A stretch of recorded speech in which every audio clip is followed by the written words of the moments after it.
Selamat pagi anak-anak. Pagi Ibu. Apa kabar hari ini? Baik Ibu. Puji Tuhan, itu yang Ibu harapkan ya anak-anak. Nah anak-anak, sebelumnya Ibu akan mengabsen dulu. Adrianus, Ada Ibu.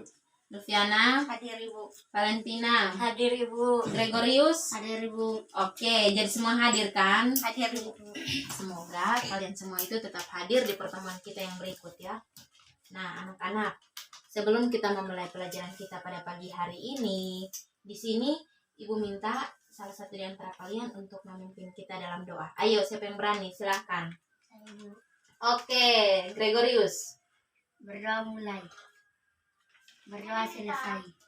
Oke, terima kasih Gregorius yang telah memimpin kita dalam doa. Nah, anak-anak, sebelum kita masuk pelajaran kita pada hari ini, di sini Ibu mau bertanya, ada yang masih ingat materi kita minggu lalu? Masih Ibu. Noviana, coba. Dunia tumbuhan. Dunia tumbuhan atau yang disebut dengan kingdom plantae. Nah, pada kingdom plantae itu dibagi menjadi 3. Yang pertama, tumbuhan lumut atau yang disebut dengan bryophyta. Yang kedua, tumbuhan paku atau yang disebut dengan pteridophyta. Yang ketiga yaitu tumbuhan berbiji atau yang disebut dengan spermatophyta. Anak-anak, jadi ketika ada materi yang sudah telah kita lewati, maka di rumah itu kalian tetap belajar agar tidak lupa ya. Ibu. Oke. Jadi sebelumnya Ibu akan bertanya lagi. Anak-anak, pernah tidak kalian melihat di dasar selokan itu ditumbuhi sesuatu yang berwarna hijau? Pernah tidak? Pernah. Kira-kira anak-anak tahu tidak apa itu? Tumbuhan lumut. Nah, itu adalah tumbuhan lumut. Jadi, materi kita pada hari ini adalah tumbuhan lumut atau yang disebut dengan bryophyta. Tujuan kita mempelajari tumbuhan lumut itu yang pertama, agar kita tahu pengertian dari tumbuhan lumut. Yang kedua, agar kita tahu ciri-ciri dari tumbuhan lumut. Yang ketiga, agar kita tahu klasifikasi dari tumbuhan lumut. Dan yang terakhir itu agar kita semua itu tahu peranan lumut bagi kehidupan sehari-hari itu seperti apa. Oke, sekarang kita masuk yang pertama, poin yang pertama yaitu pengertian. Pengertian dari tumbuhan lumut. Anak-anak, ada yang tahu apa itu tumbuhan lumut? Saya Ibu. Oke, Noviana coba. Tumbuhan lumut adalah sejenis tumbuhan yang biasanya hidup di tempat yang basah atau lembab. Oke, mari kita berikan aplaus. Nah, seperti yang dikatakan oleh teman kalian, bahwa tumbuhan lumut itu adalah sejenis tumbuhan yang biasanya hidup di tempat yang lembab dan basah. Dengan kata lain, tumbuhan lumut itu adalah tumbuhan yang tidak mempunyai akar dan daun sejati, namun pada tumbuhan lumut itu dapat menyerap unsur hara dan fotosintesis. Kenapa pada tumbuhan lumut itu dapat menyerap unsur hara dan fotosintesis? Karena pada tumbuhan lumut itu bersifat autotrof. Autotrof yang artinya, ada yang tahu? Autotrof yang artinya dapat membuat makanan sendiri dengan bantuan cahaya matahari. Jadi pada tumbuhan lumut itu bersifat autotrof ya. Autotrof yang artinya dapat membuat makanan sendiri dengan bantuan cahaya matahari. Bisa ngerti? Bisa. Oke, sekarang kita masuk poin yang kedua yaitu ciri-ciri. Ciri-ciri dari tumbuhan lumut. Anak-anak ada yang tahu ciri-ciri dari tumbuhan lumut? Saya Ibu. Coba Noviana. Habitatnya biasanya di tempat yang basah atau lembab. Habitatnya di tempat yang lembab dan Basah. Jadi cirinya itu habitat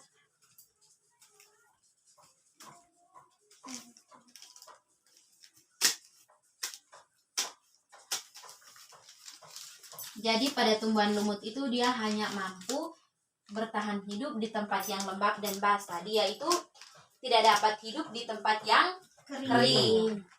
Ciri yang kedua yaitu dinding selnya tersusun atas selulosa.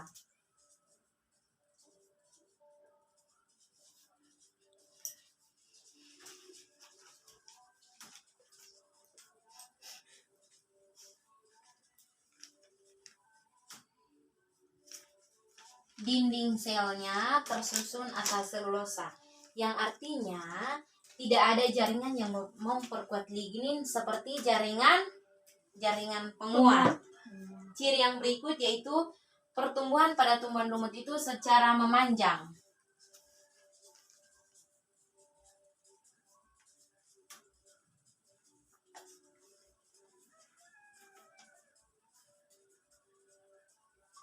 Jadi pada tumbuhan lumut itu hidupnya secara memanjang. Selain itu, pada tumbuhan lumut itu memiliki rizoid dan daun, namun belum memiliki akar, batang, dan daun sejati. Bisa mengerti? Bisa, Ibu. Oke, kalau mengerti kita lanjut ya. Kita lanjut poin yang ketiga yaitu klasifikasi pada tumbuhan lumut. Nah, klasifikasi dari tumbuhan lumut itu dibagi menjadi 3. Yang pertama yaitu lumut daun atau yang disebut Bryopsida.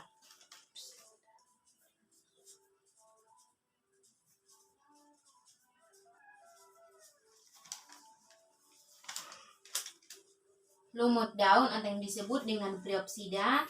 Klasifikasi yang kedua yaitu lumut hati.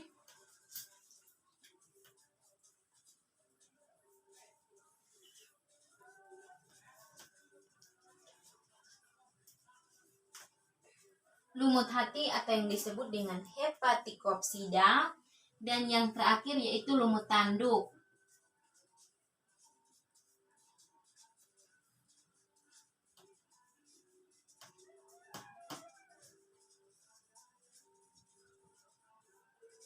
Lumut tanduk atau yang disebut dengan Anthoceropsida.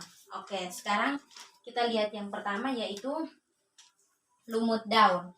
Nah, contoh dari lumut daun yaitu Polytrichum juniperum. Polytrichum juniperum.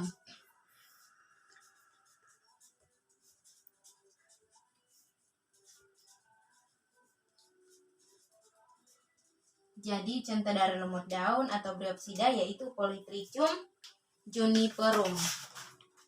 Nah, pada lumut daun itu adalah jenis tumbuhan yang sering dijumpai di daerah yang lembab. Pada umumnya, individu pada lumut daun itu menghasilkan jenis gamet yang berbeda. Kenapa menghasilkan jenis gamet yang berbeda?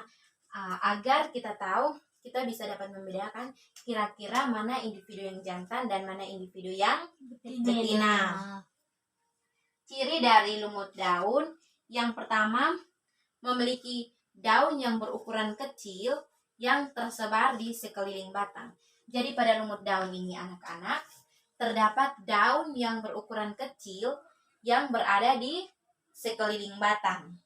Ciri yang kedua yaitu pada lumut daun itu memiliki akar, batang, dan daun yang sederhana.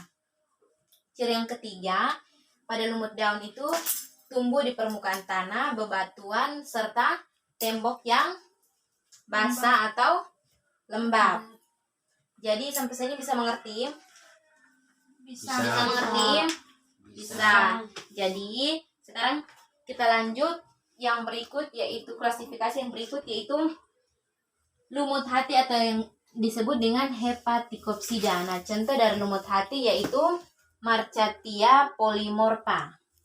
Marchatia polymorpha. Contoh dari lumut hati yaitu Marchatia polymorpha. Nah, pada lumut hati itu mempunyai bentuk tubuh lembaran dan banyak lekukan serta bentuknya itu menyerupai hati. Jadi pada lumut hati atau yang disebut dengan Hepaticopsida ini bentuknya menyerupai hati. Ciri-cirinya itu yang pertama, sebagian besar lumut hati itu memiliki daun. Jadi pada lumut hati itu sebagian besarnya itu memiliki daun. Ciri yang kedua itu bentuknya menyerupai lembaran berlobus dan pipi. Ciri yang ketiga, pada lumut hati itu bertahan hidup mendatar dan melekat, biasanya lumut hati ini melekat di bebatuan. Anak-anak bisa mengerti? Bisa. Bisa? Bisa. Oke, kita lanjut ya. Yang berikut, klasifikasi yang berikut yaitu lumut tanduk atau yang disebut dengan Anthoceropsida. Nah, contoh dari lumut tanduk atau Anthoceropsida ini adalah Anthoceros leaves.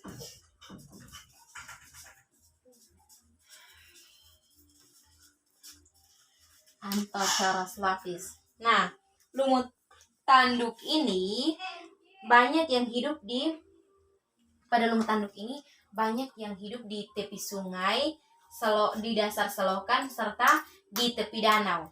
Jadi ketika anak-anak jalan di tepi sungai dan kalian melihat di sana terdapat tumbuhan lumut, nah di situ itu diklasifikasikan pada lumut tanduk. Ciri-ciri dari lumut tanduk itu, yang pertama, akar berupa rhizoid dan talus gametofit itu tidak dapat dibedakan struktur daun dan struktur batangnya, Pak. Jadi pada lumut tanduk ini kita tidak bisa dapat membedakan mana batang dan mana daunnya. Bisa mengerti? Bisa. Ciri yang kedua yaitu pada lumut tanduk atau Anthoceropsida yaitu memiliki sporafit yang berbentuk kapsul dan gametofit yang memanjang seperti karpet lebar. Memiliki sporafit yang memanjang dan gametofit seperti karpet lebar. Jadi sampai sini bisa mengerti tidak? Bisa. Oke, kita lanjut ya. Sekarang kita lanjut poin yang keempat, poin yang terakhir yaitu peranan lumut bagi kehidupan kita sehari-hari. Ada yang tahu peranan lumut bagi kehidupan kita sehari-hari? Mencegah bahaya banjir. Oke, pintar sekali. Mari kita berikan aplaus. Yang pertama yaitu mencegah bahaya banjir.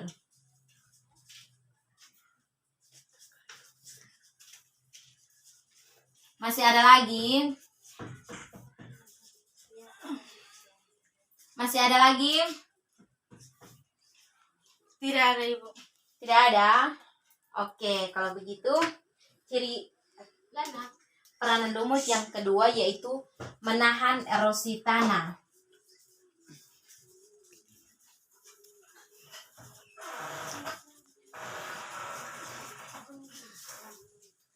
Menahan erosi tanah. Selain menahan erosi tanah, pada tumbuhan lumut itu juga biasanya berperan sebagai hiasan. Biasanya digunakan sebagai hiasan.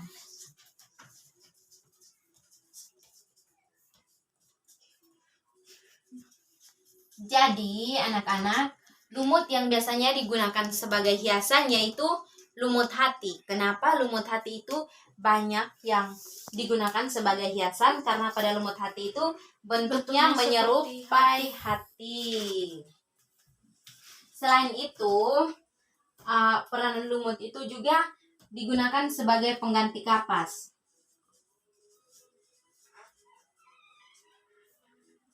Pengganti kapas yang biasanya itu digunakan pada proses pembuatan pembalut. Bisa mengerti? Bisa. Oke, anak-anak. Jadi materi kita pada hari ini cukup sampai di sini. Di sini Ibu minta salah satu di antara kalian untuk dapat menyimpulkan materi kita pada hari ini. Ayo, siapa yang berani? Noviana bisa? Adrianus. 3. Baik, saya akan simpulkan materi kita hari ini tentang tumbuhan lumut. Tumbuhan lumut itu adalah sejenis tumbuhan yang biasanya hidup di tempat yang lembab dan basah. Yang kedua itu tentang ciri-ciri. Yang pertama, habitat di tempat lembab dan basah. Kedua, dinding sel tersusun atas selulosa. Yang ketiga, pertumbuhan secara memanjang. Yang berikut tentang klasifikasi. Yang pertama itu tentang lumut daun. Yang kedua, lumut hati. Yang ketiga, lumut tanduk. Yang terakhir tentang peranan lumut. Yang pertama, mencegah bahaya banjir. Yang kedua menahan erosi tanah. Yang ketiga sebagai hiasan. Dan yang terakhir pengganti kapas. Oke, Terima kasih. mari kita berikan aplaus. Oke, jadi tumbuhan lumut atau yang disebut dengan Bryophyta itu adalah sejenis tumbuhan yang biasanya hidup di tempat yang lembab dan basah. Jadi kalian harus tetap ingat ya, Ibu. Ya, Ibu. Oke. Nah, sekarang kalian semua tutup buku karena di sini Ibu akan adakan post-test untuk menguji pemahaman kalian. Silakan semua tutup buku. Adrianus, ini. Yel. Leviana. Semua sudah? Sudah. Pertanyaan yang pertama. Sebutkan peranan lumut bagi kehidupan. Sudah. Sudah Ibu. Cukup satu pertanyaan ya, silahkan dikerjakan. Waktu 5 menit mulai dari sekarang. Ayo, silakan. Sudah selesai? Oke, silakan dikumpulkan.